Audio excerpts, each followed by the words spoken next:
Meus irmãos, hoje o nosso estudo está lá em 2 Timóteo, no capítulo 3, verso 14 até o verso 17. 2 Timóteo, segunda carta de Paulo a Timóteo.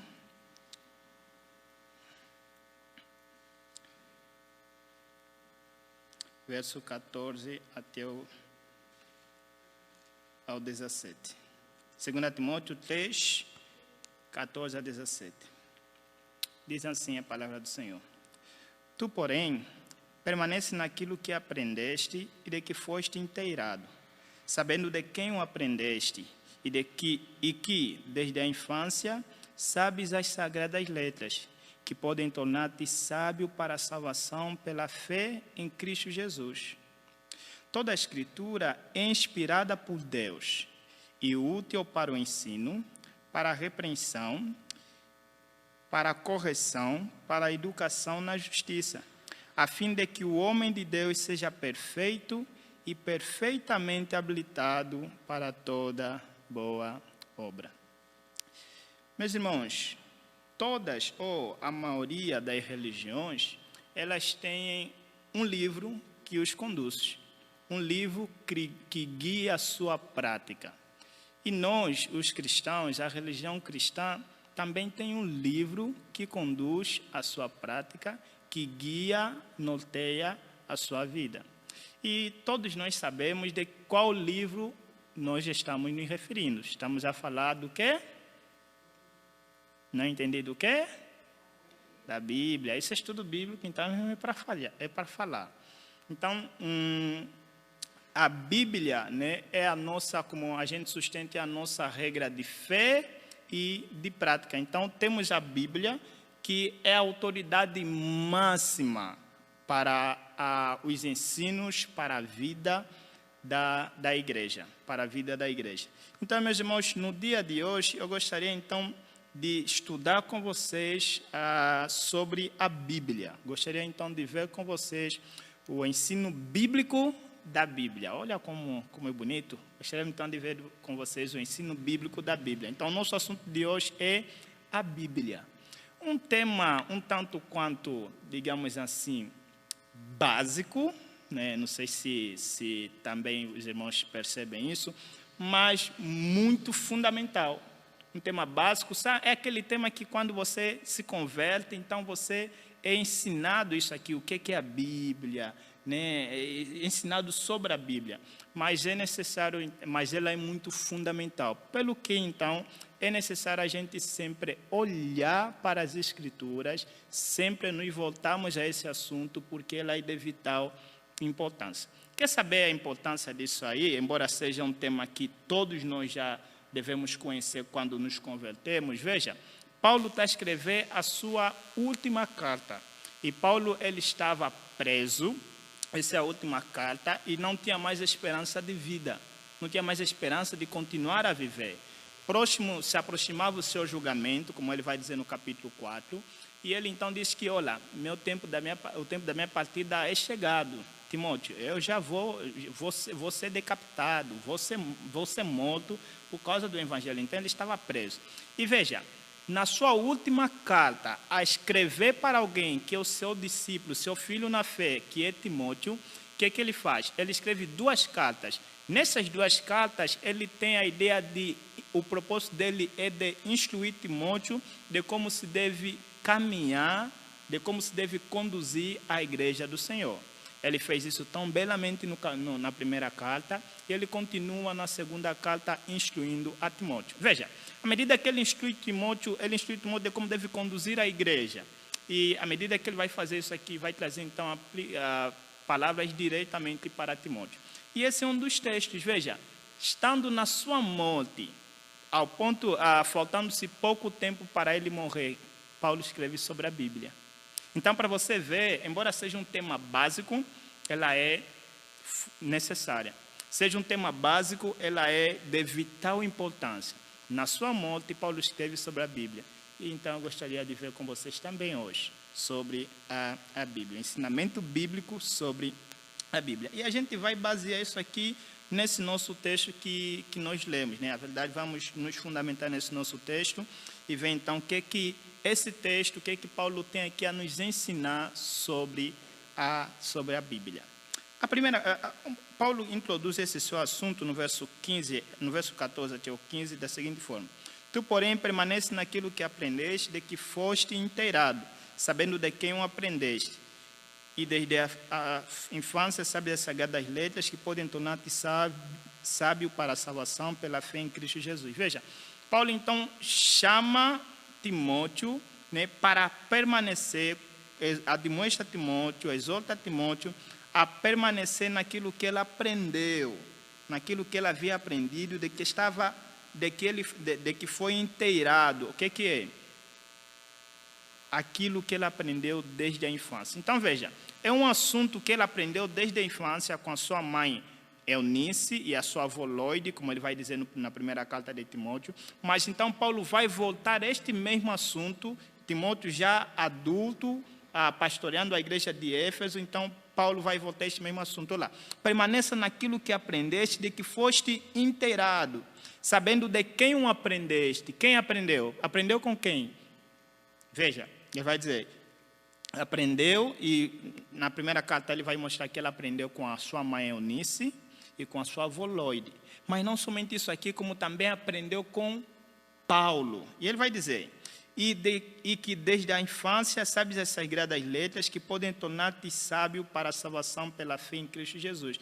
Então, Paulo o ensinou, mas também ele já havia recebido instruções das sagradas letras. Veja como Paulo vai então descrever a Bíblia. Ele já está aqui falar, essa Bíblia são sagradas letras. Então Paulo já está a distinguir a Bíblia dos diferentes livros, as sagradas letras que podem tornar-te sábio para a salvação pela fé em Cristo Jesus. Então é desse modo que Paulo introduz o seu assunto, e então a partir do verso 16 até o verso 17, é que Paulo então vai estruturar o ensino bíblico sobre a Bíblia, o ensino bíblico sobre a Bíblia. Então, quanto à Bíblia, nós temos então três coisas aqui que Paulo vai nos ensinar sobre a Bíblia. Paulo vai ensinar a sua inspiração, o seu valor, vai ensinar a sua inspiração, a sua utilidade e o seu propósito. Essas são três coisas que Paulo vai ensinar aqui sobre a Bíblia, o ensino bíblico sobre a Bíblia. Primeiro, então, no verso 16, ele vai dizer, toda a Escritura é inspirada por Deus. Veja, em pequenas palavras, em pequenas linhas, Paulo ele está, então, definindo a Bíblia, está, então, apresentando o que é a Bíblia, qual é a natureza da Bíblia. A natureza da Bíblia é essa. Paulo está a dizer, toda a Escritura é inspirada por Deus, ou seja, a Bíblia toda ela foi inspirada por Deus. Primeiro, vamos parte por parte. Aqui, ao falar toda a Escritura, nesse tempo, o Novo Testamento ainda não estava composto, não estava escrito todo o Novo Testamento. Então, Paulo está a fazer referência essencialmente ao Antigo Testamento, que já estava escrito de Gênesis até Malaquias. E Paulo está a dizer, olha, todas as Escrituras, ela é inspirada por Deus, toda, sem exceção de nenhuma.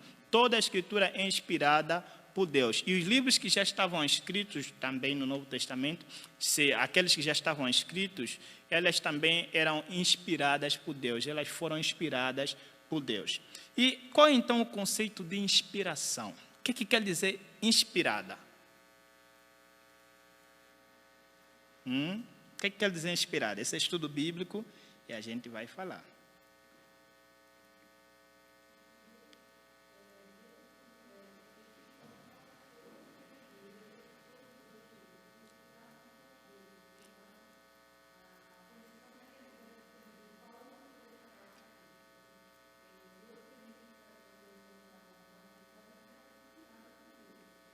Não entendi mais o que é.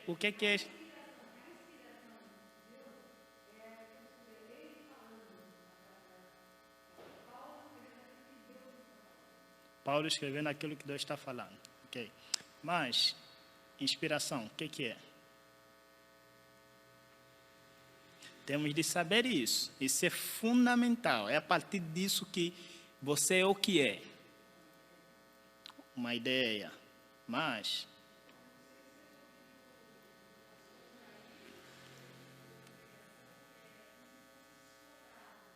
soprado.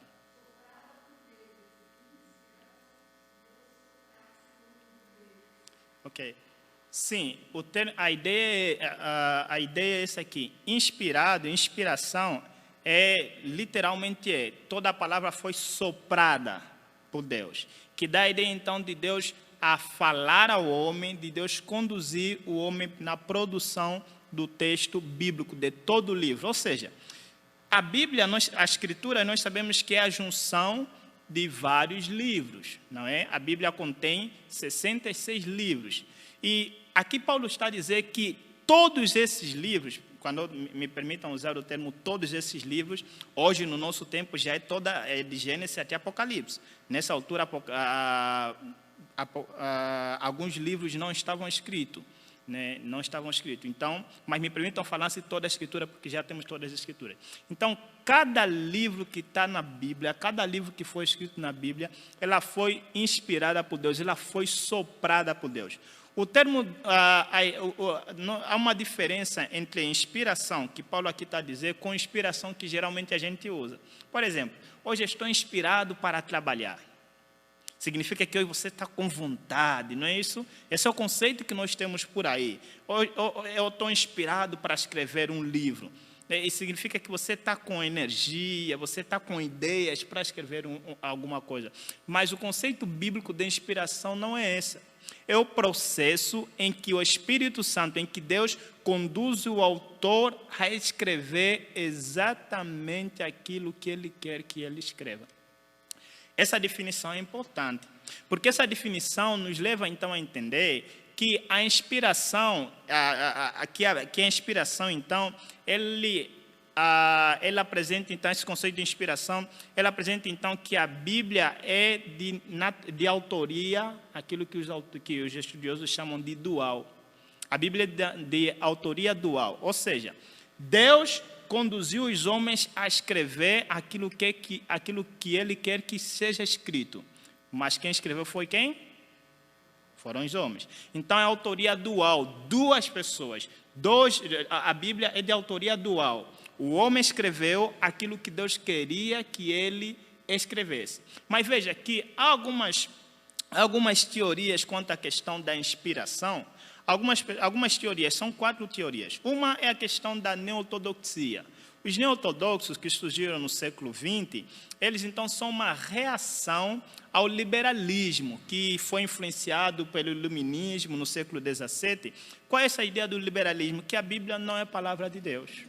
A Bíblia não é a palavra de Deus. A Bíblia é o escrito, a história do povo povo de Israel e entre outros, mas não é a palavra de Deus. Então, os neortodoxos, como uma reação a esse pensamento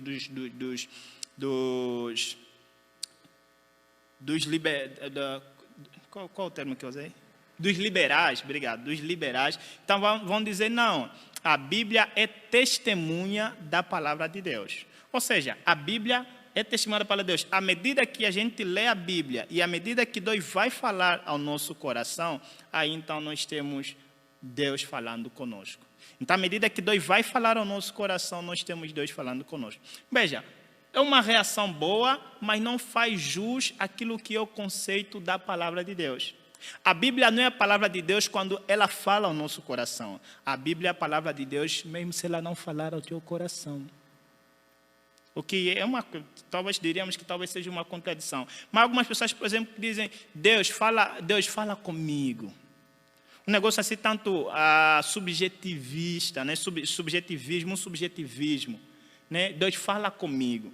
Mas veja, toda vez que nós abrimos a Bíblia, toda vez que nós lemos uma parte da Bíblia, Deus está a falar conosco. Porque tudo foi inspirado por Deus.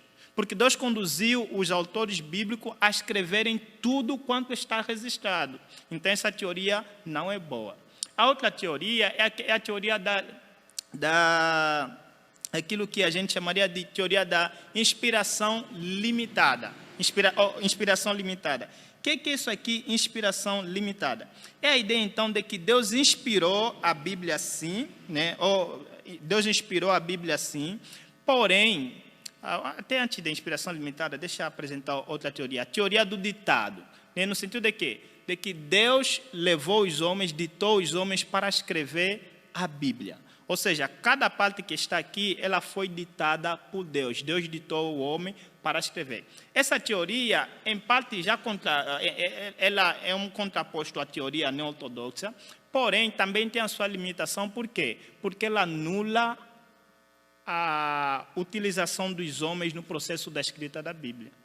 Porque se Deus ditou, então o homem escreveu tudo aquilo que ele ouviu de Deus para escrever. Porém, isso não faz justiça. Por exemplo, a Bíblia diz em 1 Coríntios, capítulo 7, quando Paulo lá vai escrever sobre casamento, depois vai falar, olha, sobre isso assim diz o Senhor. Depois vai dizer, sobre isso não temos nenhuma palavra do Senhor. Dou, porém, o meu parecer. Se Deus ditou, como é que Paulo está a dizer o meu parecer? Então, essa teoria também ela é falha. Ela é falha. Por quê? Porque Deus usou os homens e Deus usou, de fato, as características de cada um. Quando você lê, por exemplo, os escritos de Paulo, é diferente dos escritos de Pedro. É diferente dos escritos dos outros apóstolos. Quando você lê, por exemplo, o Evangelho de Mateus, é diferente do Evangelho de Marcos, é diferente do Evangelho de João. E nós, quando lemos a Bíblia, vemos os estilos diferentes de cada um. E Deus preservou isso aqui. Então, se Deus ditou, não deveremos ter essa diferença. Por quê? Porque deverá ser a escrita da mesma forma. Então, Deus usou a característica de cada um para resistir às Escrituras.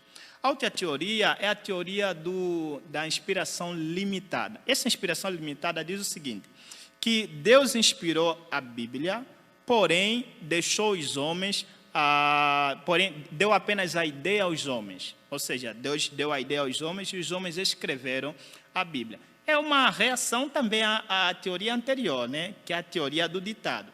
Porém, essa aqui também é falha.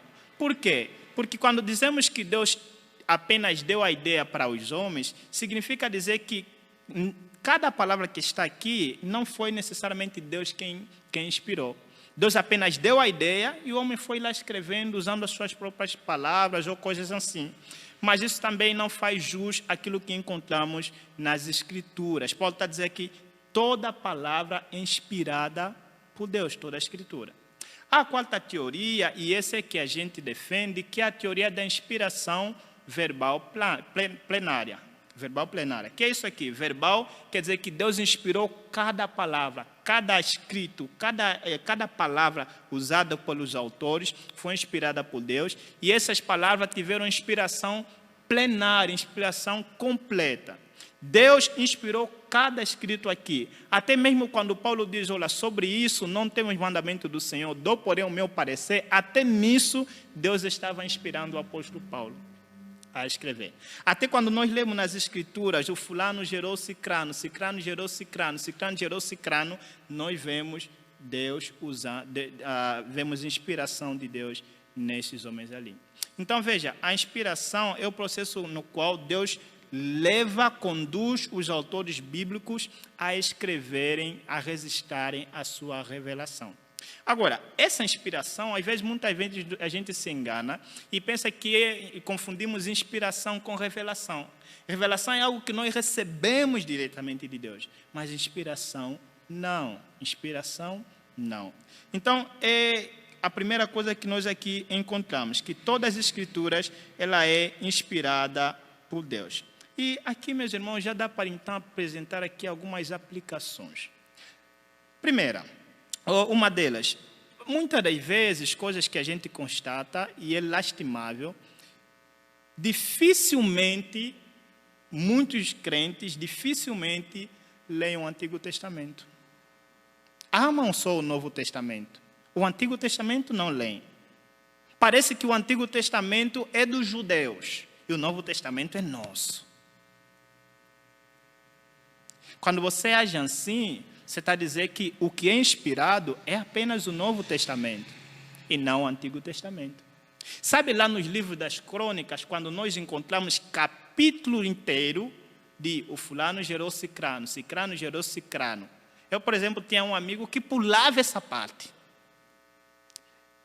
Eu sei que talvez alguns de vocês pegam a genealogia de Jesus lá em Mateus 1, pulam logo para a parte de nascimento virginal. E quando você age desse jeito, você está a mostrar que aquela parte não é importante, não foi inspirada por Deus, mas foi sim inspirada por Deus. Aliás, quando você veja histórias na Bíblia, aquela não é uma história qualquer, que coisa chata. Foi inspirado por Deus. Foi inspirado por Deus. Então, cada parte da Bíblia, meus irmãos, foi inspirado por Deus. E se isso é verdade, como é verdade, nós devemos dar atenção igual a cada livro da Bíblia. Por exemplo, o livro de Naum, que só tem um capítulo. Você já leu? Livro, por exemplo, do Novo Testamento, as cartas do Novo Testamento, Filemão, 2 João, 3 João, Judas, que só tem um capítulo. Às vezes, há cristãos que olham, mas um capítulo só? Deus inspirou os homens só para isso mesmo, só. Isso não é gastar inspiração? Não é?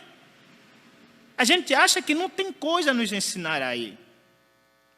A gente acha que não tem coisa a ensinar aí. Meus irmãos, esse nosso conceito está errado. Toda a Escritura foi inspirada por Deus. Toda a Escritura foi inspirada por Deus. As histórias, as poesias, as profecias, os ensinos, tudo foi inspirado por Deus. Tudo bem? Até aqui? Estamos juntos? E se assim, então, meus irmãos, como eu já disse, devemos dar atenção a todas as Escrituras, ler a todas as Escrituras. E se você, então, nunca leu todo o Antigo Testamento, vai para lá. Vai para lá, começa em Gênesis, leia a tua Bíblia, leia-se livro por livro, livro por livro. Há pessoas que no Antigo Testamento só vão em Salmos, quando calhar Provérbios e Jó. Mas Gênesis, não. Gênesis só o capítulo 1 até o capítulo 3. E livro de Reis, não, aquele não, que coisa chata. Não, é necessário sim. E por outra, isso também nos diz, o conceito de que toda a Escritura foi inspirada, nos diz também que nós devemos ensinar e pregar toda a Bíblia. Toda a Bíblia. Não devemos apenas ficar nos evangelhos, não devemos ficar apenas nos livros que a gente tem interesse. Toda a Bíblia deve ser pregada, os Juízes deve ser pregado, o livro de Juízes, livro de Josué deve ser pregado, Deuteronômio deve ser pregado. Toda a Bíblia nós precisamos pregar, porque em toda a Bíblia nós vemos a inspiração de Deus. Em toda a Bíblia nós vemos o ensino de Deus. Tudo bem. Se a Bíblia, então, foi inspirada por Deus, então, qual, então, a sua utilidade? Essa é a segunda coisa que nós vamos, então, ver aqui no nosso texto. Do verso, então, na continuação do verso 16, ele vai dizer: e útil para o ensino, para a repreensão, para a correção, para a educação na justiça. Então, veja, qual a autoridade da Bíblia para nós? O que Paulo aqui está a descrever, ela é uma consequência lógica, e na verdade, se você for ver aqui, já que estamos a falar que tudo é inspirado por Deus, então veja a maneira como está escrita, veja como Paulo ordenou isso aqui.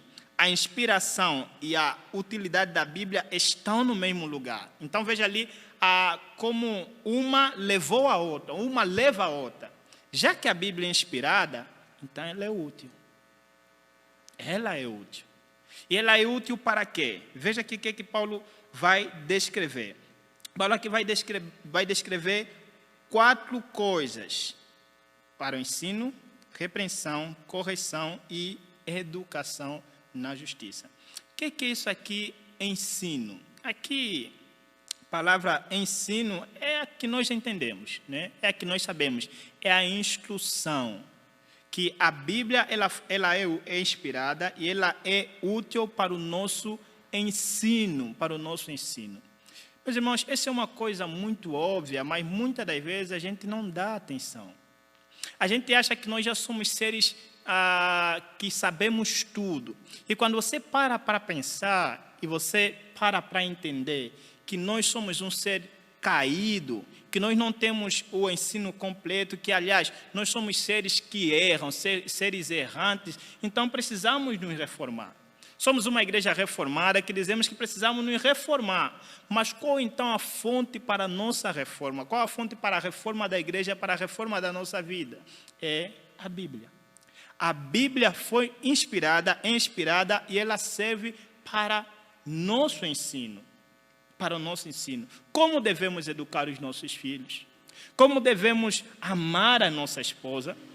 O que devemos saber sobre este mundo? A Bíblia aqui está aqui as Escrituras para nos ensinar. E é lastimável, meus irmãos, que hoje os crentes procuram ensino em tudo quanto é canto, menos na Bíblia. Menos na Bíblia. Em tudo quanto é canto.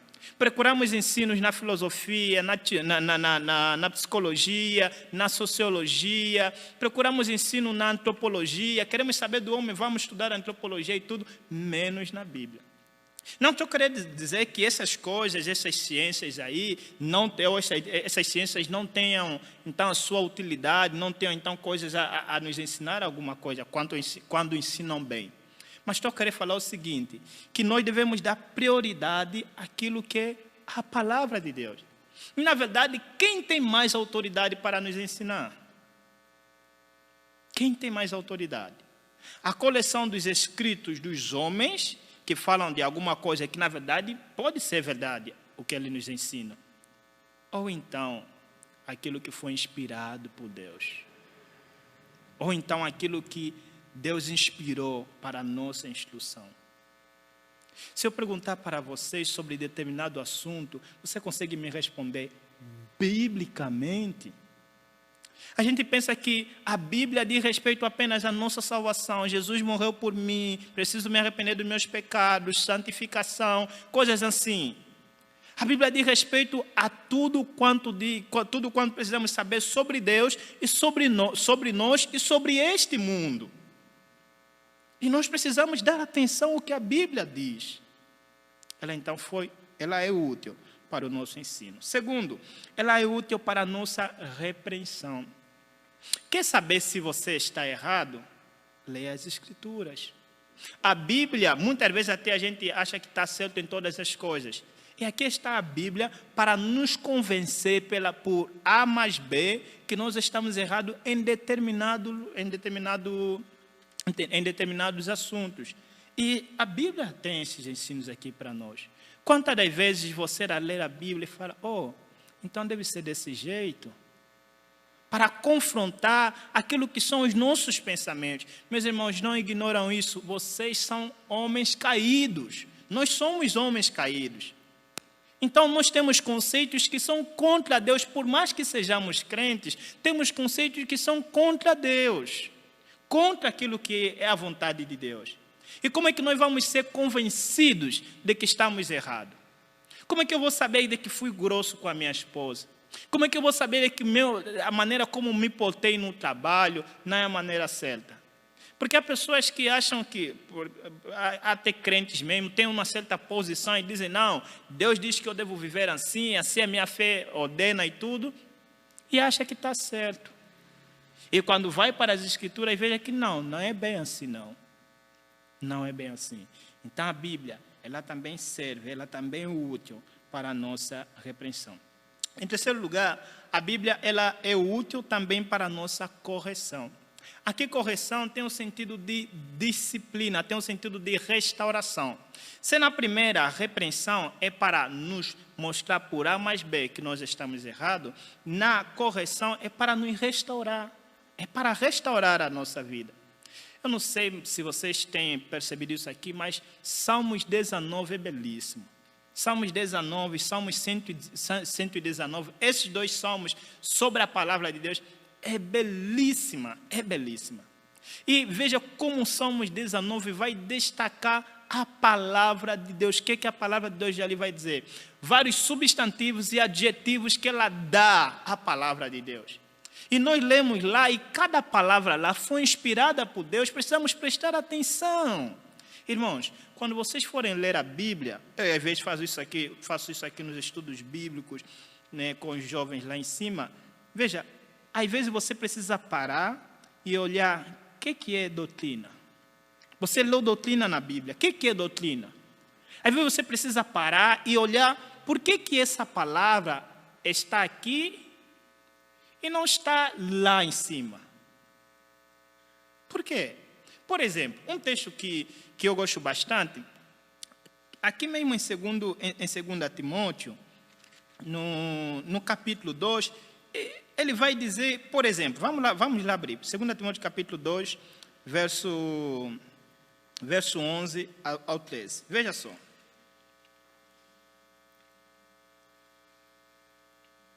Fiel é esta palavra. Se morremos com ele, também com ele viveremos. Também viveremos com ele. Se perseverarmos, também com ele reinaremos. Se o negarmos, ele por sua vez nos negará. Se somos infiéis, ele permanece fiel, pois de maneira nenhuma pode negar-se a si mesmo. Veja, eu tenho dito, olha, na minha arte poética, parece que Paulo aqui falhou, hein? Pensa, não estou a jogar a Bíblia, estou a dizer o seguinte, pensa na estrutura do texto, vamos pensar na questão de rimar no texto. Veja, se morremos com ele, vamos viver com ele. Veja, rimou ou não? Rimou. Se perseverarmos, também com ele reinaremos. Rimou. Se o negarmos, ele por sua vez nos negará. Também está certo, não é? Rimou. Se formos infiéis, o que deveremos esperar? Ele também vai ser infiel. Não é isso. Mas ele não. Se formos infiéis, ele permanece. Uai. Não deveria ser também permanente, ele também vai ser infiel? Mas não. Não. Por que não? Porque ele é o Deus da aliança. Ele é o Deus fiel. Ele é o Deus fiel. Veja mais um assunto para você ver aqui como cada parte da Bíblia é importante. Veja lá, na mesma carta de Paulo a 2 Timóteo, no capítulo 4, veja no versículo 13, veja só.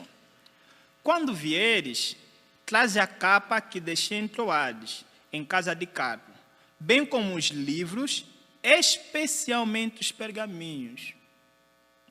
Veja, uma leitura, às vezes precisamos fazer exercício de português mesmo. Às vezes é mesmo português, meus irmãos. Veja o que ele está dizendo. Quando você vir, Paulo pede para ele 3 coisas. Traga a capa, traz também quem? Os livros, especialmente os pergaminhos. Na verdade, 2 coisas. A capa e os livros. E ele destaca uma coisa aqui, enfatiza algo. Especialmente os pergaminhos. Aí você se pergunta, o que é pergaminho? O que é pergaminho? Você sabe o que é pergaminho? Então você precisa se fazer essa pergunta. Porque foi inspirado. O que é pergaminho? Aí você pesquisa e você veja que pergaminho é a palavra de Deus. Porque eles escreviam, né, me esqueço, numa folha, vamos dizer assim, e ele então está aqui destacar a palavra de Deus. Ou seja, traga os livros. Paulo era alguém que estudava. Traga os livros, mesmo preso, estando perto para morrer, traga os livros. Preciso da capa, o casaco, porque está a fazer frio, mas traga também os livros. Paulo, você já vai morrer, que o livro para quê? Traga o livro. Especialmente os pergaminhos. Ou seja, como dizia Spurgeon, visita os livros, mas viva na Bíblia. Visita outros livros, mas viva na Bíblia. Então, Paulo está a destacar a Bíblia, está a elevar a Bíblia aos outros livros. É importante ler outros livros? É sim importante, mas muito mais ainda a Bíblia. Muito mais ainda a Bíblia. Então, precisamos dar atenção a cada um desses detalhes aqui, porque é importante. Às vezes você precisa parar e meditar. Meditar é isso. Por que ele escreveu desse jeito? Por que está dessa forma?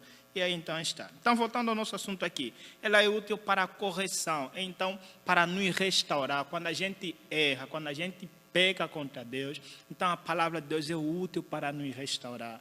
É útil para, né, se na repreensão nós somos confrontados, né, por A mais B que estamos errados, na correção nós somos restaurados. Deus nos restaura. E quantas das vezes, meu querido, você leu a Bíblia e você saiu de lá, uau! Não aquela coisa ali espírita, a Bíblia me faz bem. Não, ele faz bem sim, mas é a palavra de Deus, e ela nos restaura, como diz Salmo 19, a palavra de Deus restaura a alma. Nós somos corrigidos pela palavra de Deus, pela palavra de Deus. A quarta coisa, ela também é útil para a educação na justiça. Essa educação na justiça é a ideia de instrução. Nós somos, aqui a ideia é de onde vem a nossa palavra pedagogia. Paideia, que era então os adultos que conduziam então as crianças que instruíam então as crianças. Então a palavra de Deus ela é útil também para a nossa educação. Veja, quatro utilidades que Paulo aqui coloca sobre a palavra de Deus, que é para o nosso ensino, para a nossa repreensão, para a nossa correção e para a nossa educação, onde? Na justiça. Meus irmãos, diante disso aqui, a questão é, qual valor você tem dado à palavra de Deus? Isso parece óbvio, meus irmãos, mas é lastimável que crente passando a semana sem ler a sua Bíblia. É lastimável que crente pega a Bíblia apenas no domingo, sacode a poeira, limpa a poeira e vem com ele à igreja. É lastimável o crente que nunca leu pelo menos um Novo Testamento, nunca leu na vida. Isso é lastimável. Qual valor você dá à palavra que é inspirada de Deus? Qual utilidade? Por isso é que nós erramos muitos. Por isso é que muitos crentes estão sempre errando, estão sempre falhando, nunca crescem. Em coisas básicas deveriam já ter crescido, mas não, precisam sempre de leite espiritual, como diz o autor aos Hebreus. Muitas coisas, meus irmãos, que nós carecemos de ensino, deveremos aprender em nossa casa, com a nossa Bíblia aberta. Alguns vão dizer, não, mas eu não tenho a instrução do seminário, a instrução que o seminário dá. Você acha que para entender a Bíblia, para você ser ensinado, instruído, corrigido, educado, para você crescer na graça, isso tem que ser por meio do seminário? Você acha que é só por causa disso? O Espírito que inspirou a Bíblia, os homens a escrever a Bíblia, é o Espírito que nos ensina sobre a Bíblia, é o Espírito que nos conduz à verdade, é o Espírito que ilumina o nosso entendimento para compreender o que a palavra de Deus diz. É claro, isso não quer dizer que devemos menosprezar os que fazem seminários, os pastores, os doutores, os estudiosos. Bom, eles leram, estudaram a palavra de Deus, tiveram uma compreensão mais do que a gente pode se valer também deles. Perguntar ao pastor, comprar um livro, temos aqui a cultura cristã tão pertinho aqui, compra um comentário e vê a Bíblia de Genebra, a Bíblia da Fé Reformada, e olhar lá o que isso quer dizer. Meus irmãos, nós precisamos ler a nossa Bíblia. Nós precisamos valorizar o nosso livro. Precisamos conhecer. Se é uma coisa que você mais deve conhecer, é o nosso livro, é a nossa Bíblia.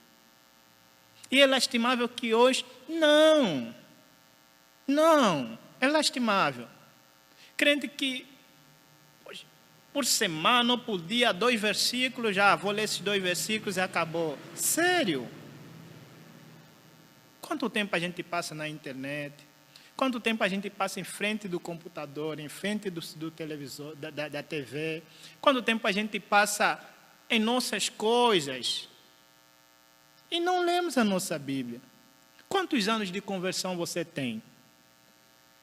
E quantas vezes você já leu a tua Bíblia? Está errado, meus irmãos. Precisamos dar mais atenção à nossa Bíblia. E aprender se é a palavra de Deus, se é inspirada por Deus, se ela serve para o nosso ensino, para a nossa repreensão, para a nossa correção e para a nossa educação na justiça, nós precisamos dar mais atenção a ela. Nós precisamos ler mais ela, poder ser saturado dela. Conta-se a história de um puritano chamado John Bunyan. John Bunyan foi um pastor puritano, um homem de menos instrução acadêmica, mas aquele conhecia muito da Bíblia, muito. É o autor do famoso livro O Peregrino, o livro mais lido depois da Bíblia, O Peregrino. E conta-se a história de que, tem-se dito, né, de que se você, os homens, né, tentando fazer uma hipérbole, né, do caso do John Bunyan, de que se você cortar os braços do John Bunyan, em vez de sair sangue, vai sair versículo bíblico. Porque ele conhecia muito a Bíblia. E isso é verdade, meus irmãos. Quando eu li O Peregrino, eu falei, não é possível. Isso é livro dele ou é Bíblia?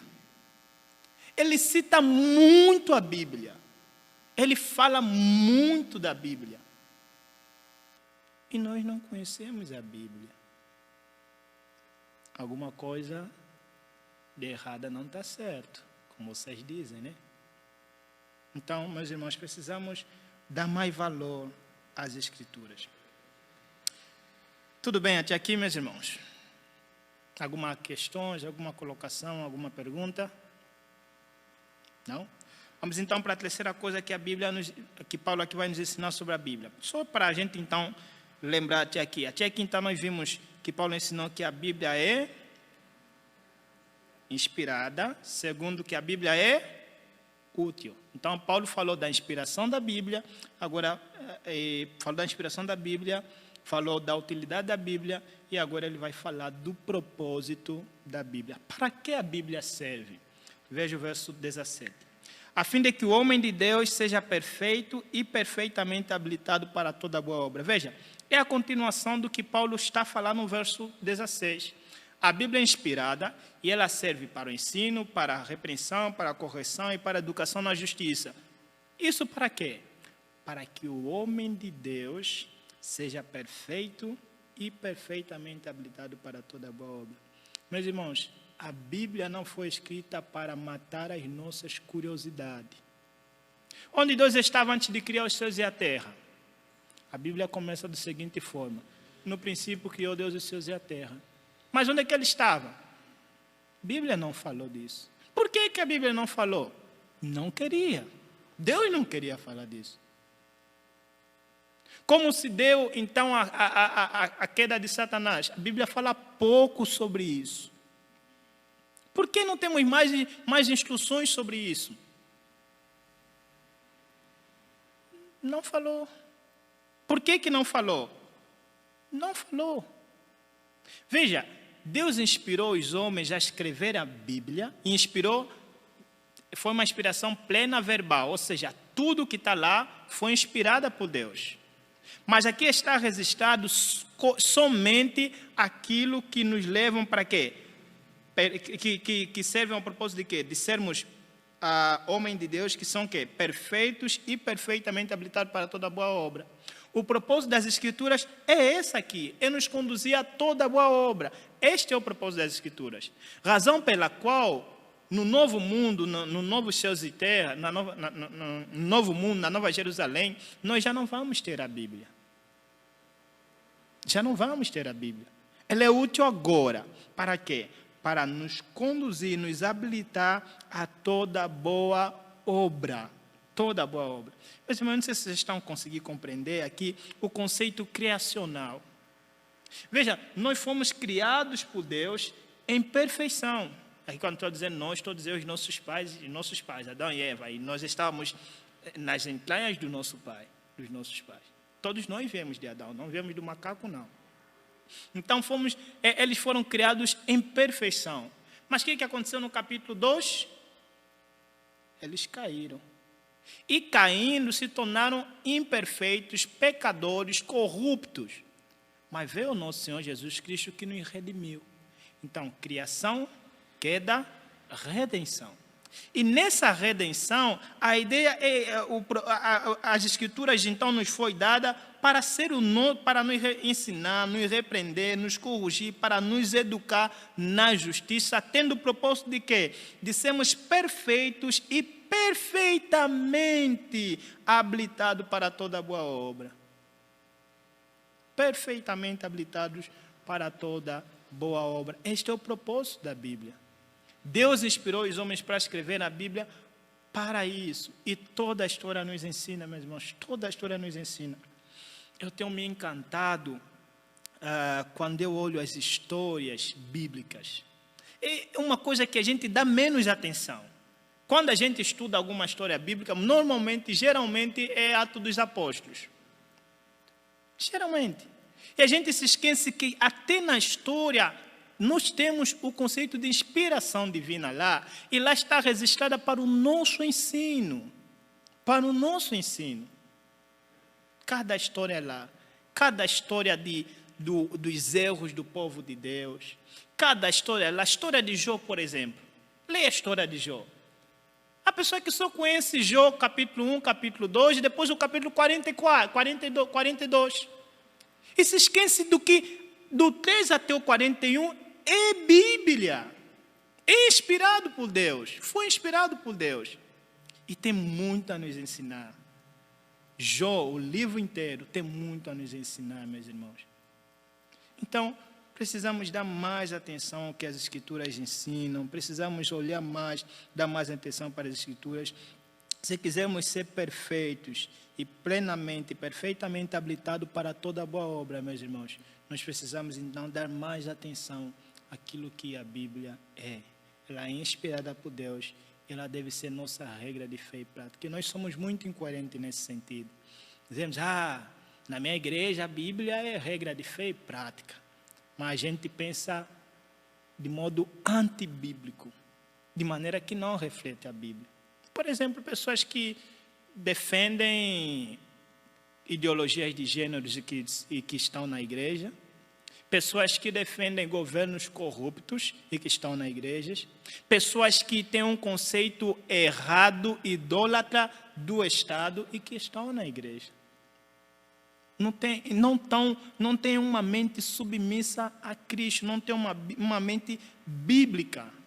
Então, quando dizemos que a Bíblia é nossa regra de fé, ela conduz o que nós devemos crer, e nossa regra de prática conduz como devemos viver. Regra de fé, o que a gente crê, regra de prática, o que a gente vive. Como cuido dos meus filhos? Você já estudou na Bíblia como cuidar dos teus filhos? Ou leste lá naquele livro ali, como cuidar do bebezinho? Você já viu na Bíblia como cuidar da tua esposa? Como estudar, como trabalhar, como amar os nossos irmãos? Temos nas Escrituras, meus irmãos, como lidar com diversas coisas que muitas ciências por aí saem dizendo e ensinando de maneira errada. Algumas matérias aí sociais. Tá, meus irmãos? Demos mais atenção às Escrituras.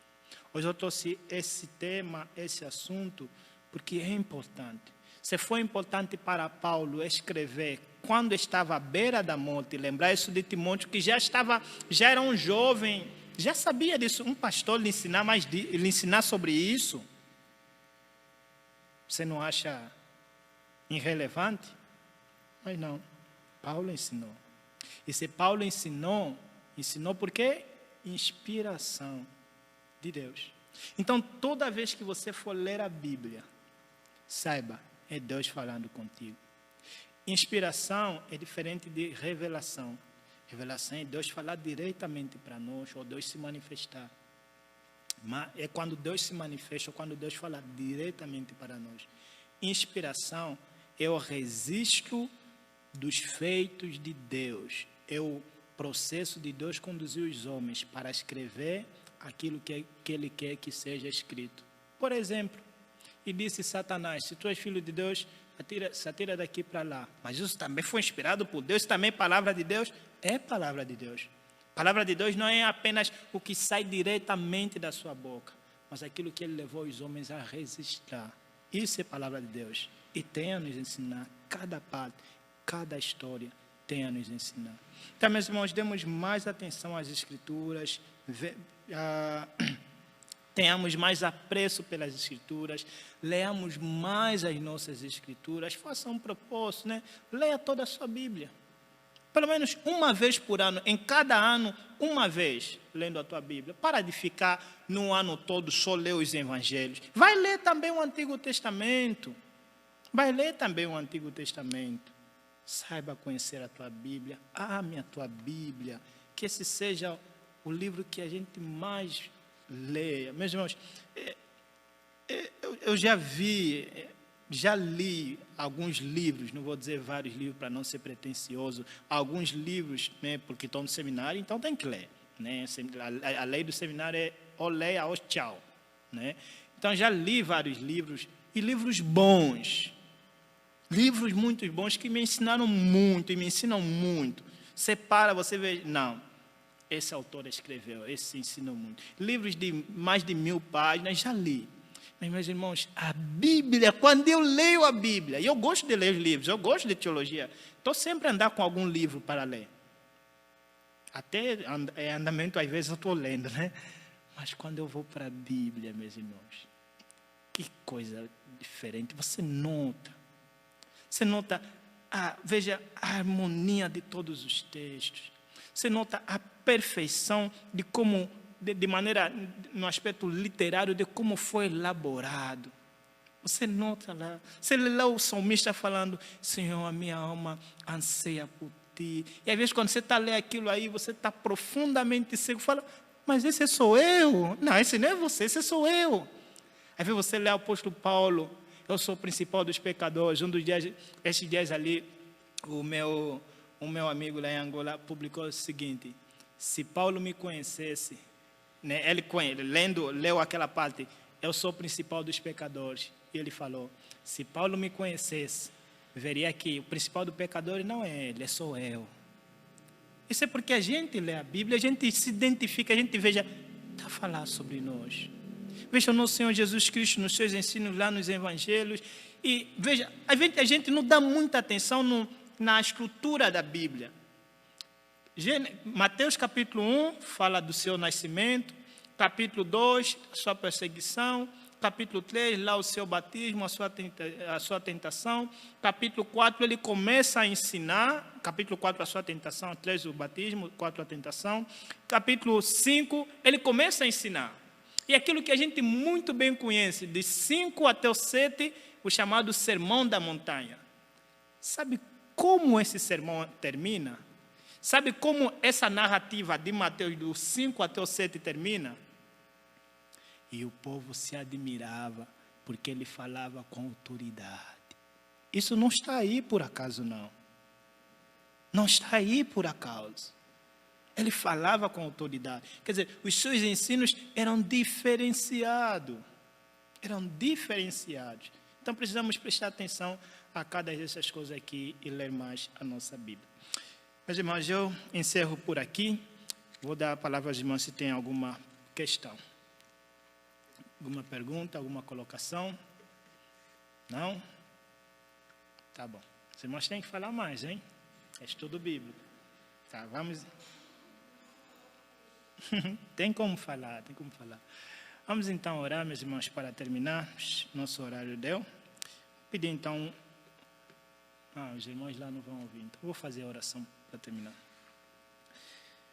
Senhor nosso Deus e nosso Pai, nós já chegamos ao Senhor em oração pelos merecimentos do Senhor Jesus Cristo, Pai, para confessar os nossos pecados, Deus, pela pouca diligência que damos à Tua palavra, pouca atenção, pouca valorização, ó Deus, mesmo sabendo que ela foi inspirada pelo Senhor e que ela foi inspirada para a nossa instrução, repreensão, correção e educação, Senhor, na justiça. Tem misericórdia de nós, ó Pai. Desperta o teu povo, nos desperta, Senhor, a valorizar as Escrituras, ó Pai. Que seja um livro que a gente mais ama, ó Deus, e que o Senhor coloque em nosso coração, dia após dia, a disposição de ler, de devorar, de conhecer cada vez mais as tuas Escrituras, ó Deus. E não ficar a escolher cada livro, mas ler tudo e ver o que o Senhor tem a nos ensinar em cada livro, Senhor. Dá-nos, ó Deus, apreço a tua palavra. É a nossa oração nos merecimentos do Senhor Jesus. Amém. Obrigado, meus irmãos.